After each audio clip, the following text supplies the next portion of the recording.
Another one was the Irish famine.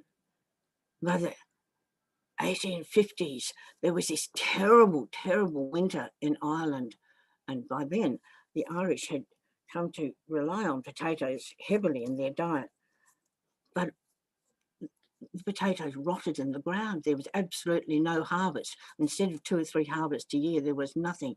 And that's why a lot of Irish migrated either out that way to America or down our way to New Zealand and Australia. So can you see, and there were more, but those, just as a tiny example, those 3 stories, something about Peru, something about Elizabethan times, and something about the Irish famine. I mean, for the Irish famine, I certainly dressed up as a little old lady in Ireland and worried about my potatoes, and they all died in the ground. Well, you can imagine if I say to a group of 20 or so little 7-year-old boys, oh, could you be a potato in the ground? And unfortunately, it's a terrible winter and you get all sort of, oh, you go soggy and you die. Well, the operatic deaths of these children as potatoes were quite spectacular. Oh, they said, oh, I'm a diseased potato. Oh.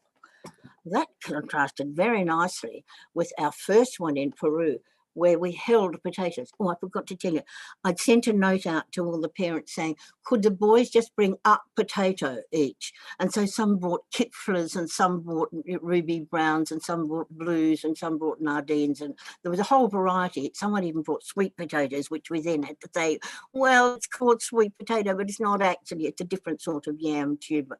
So the Peruvian one was a splendid procession in 3 time. Potato procession Peru, potato procession Peru, and so on and so on.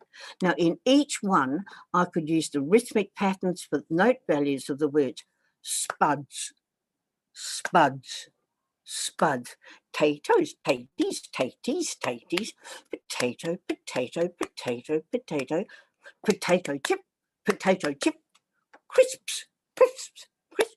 So you could put one against the other. Walk your feet along in spud time, boom, boom, boom, but clap your hands in potato time. Potato, potato, potato, potato, one side.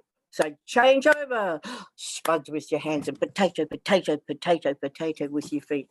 I tell you what, I could do every note value that you've ever thought of. And we could even do skips. Roast potato, roast potato, roast potato, skippy skip. The difficulty was when we got to be mashed potatoes, a lot of the children in this class were Chinese. They had no idea, and it was a learning experience for me. They knew lots about rice, but they didn't know about mashed potatoes. It was a fantastic series. I managed to get language, all sorts of things in, and the Irish one